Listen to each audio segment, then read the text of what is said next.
So, oh my god, I can't. If there's a lot of noise in the background, it's because my fan is on constantly all day in my face. So I'm sorry if there's a lot of background noise and it drives you batty, but I'm Ginger. I am no, a no, and no again. For those of you not in the UK right now, it is ridiculously hot. You know what? It's not, because when I lived in Florida, it was hotter than this most days. But I was used to it. It was Florida. It's supposed to be hot. In the UK, no, we can't cope.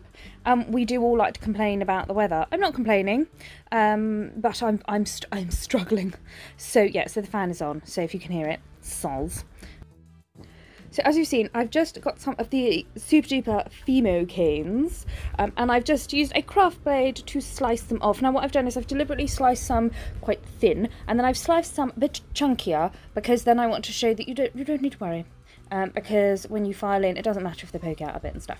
So yes, so I'm going to be using these Fimo Canes, and I've got this client I went like wanging on about last time, who we got on really well. So she's come back now. She came to me 2 weeks ago with a challenge, basically saying nothing stays on my nails. She's not lying. Generally most of my clients go a good 3 weeks. She went 2, and she had lost, well, in the last few days she had lost 3, but slap on the wrist had glued them back on. This nail in particular had half of her hair, half of her head's hair underneath it. So I've given her that speech, but we all know that we have those clients that whatever you say, they're still going to glue them back on, and she probably will. So, you know, it is what it is. But I've had to do a few repairs.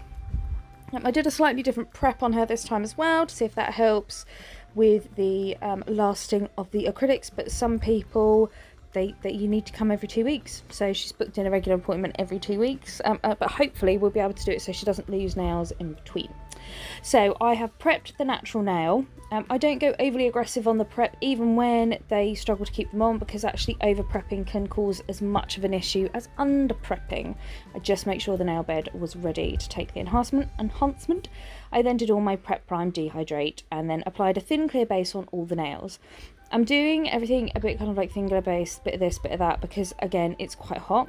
I don't really struggle working in the heat myself, because I tend to work quite fast anyway. So when it's hot, I find the acrylic actually sets the speed I'd like it to. Whereas the rest of the year, like when it gets a bit cooler, sometimes I'm like, set faster for me. So yeah, it doesn't really bother me. I've got my usual setup there. What I'm using is Blossom Sparkle, I think it's called. It's one of the new HD cover pinks with a little sparkle on it. And I'm applying that at the cuticle area and blending down. And I'm doing that on every single nail, because I wanted just super mega cute, like really girly, like candy, jelly, cutesy nails. Cutesy bootsy. So I've used on the tips, I got my neon acrylics from the Sisters of Summer collection, again from Hazel Dixon. I got 4 mixing pots. I didn't use the orange, so I only really need to say 3. Put mainly clear in, and then I added a bit of the neon. I can't tell the exact ratio, I just kind of sprinkled and went for it. But as you can see, you end up like this. I just want to eat this green. Look at it! You end up with this lovely kind of jelly colour, and then I just added some crystal iridescent dots, which is my crystal dots in rainbow. And that just adds just that nice kind of cutesy, again, kind of like, you remember your jelly shoes as a kid? That's the kind of look I was going for, just really cutesy, sweetsy summer nails. And then I'm just using my wet brush to pick up the Fimo slices and place them on the nail, slightly off centre, on the wonk to the side. That is your technical term there. I'm going to take a breath. I've been talking for almost 5 minutes straight. God, she's wanging on today.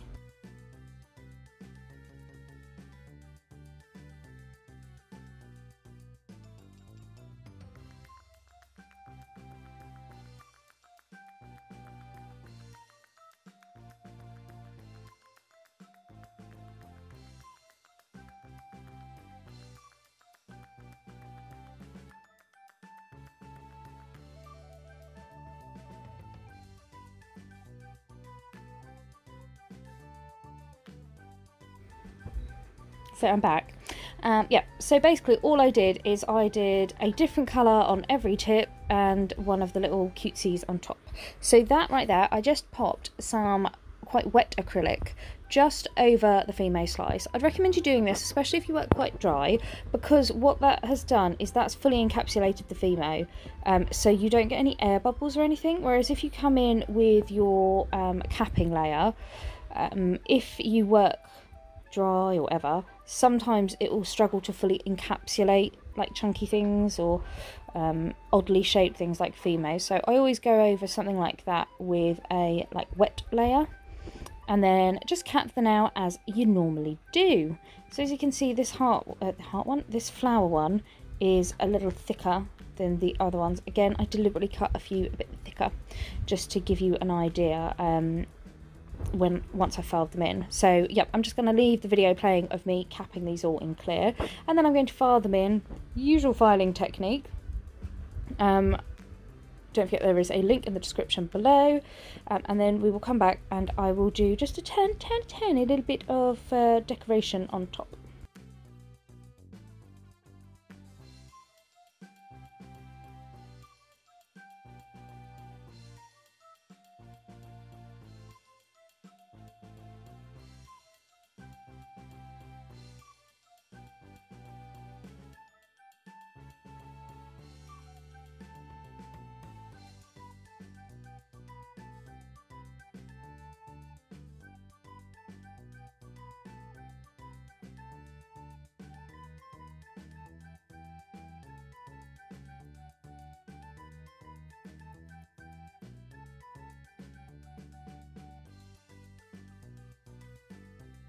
And she's back. So once they're all filed in, I'm then going to come in and apply the top coat. Camera didn't want to focus in, but don't worry, I tap it in a minute and it goes up, bing, in focus.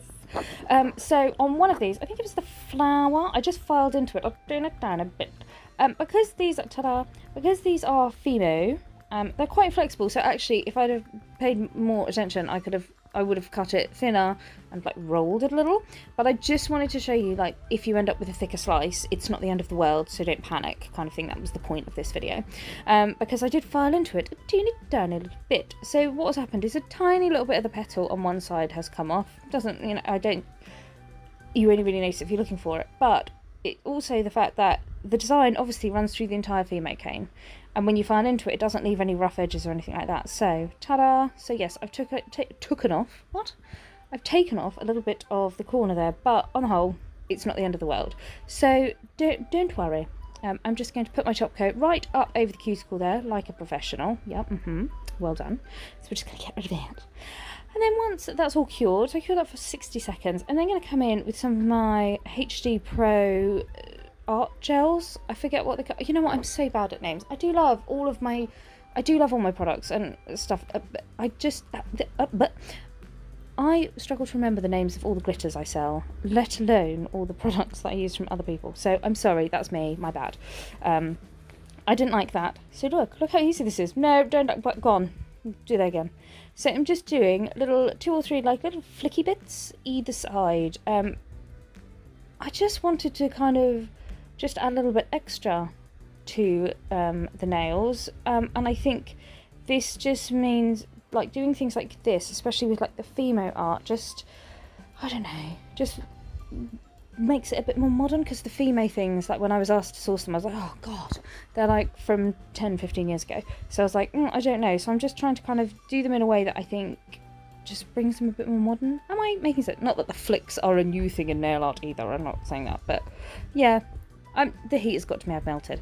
So anyway, there you go. Here is a super cute set of nails I did today using the Fimo Canes. Natalie, I stand corrected, I bow down to you. She was the one that kept asking me for these. You were right, they're really cute, I like them. So I hope you guys enjoyed that, and I'll see you all soon. Bye!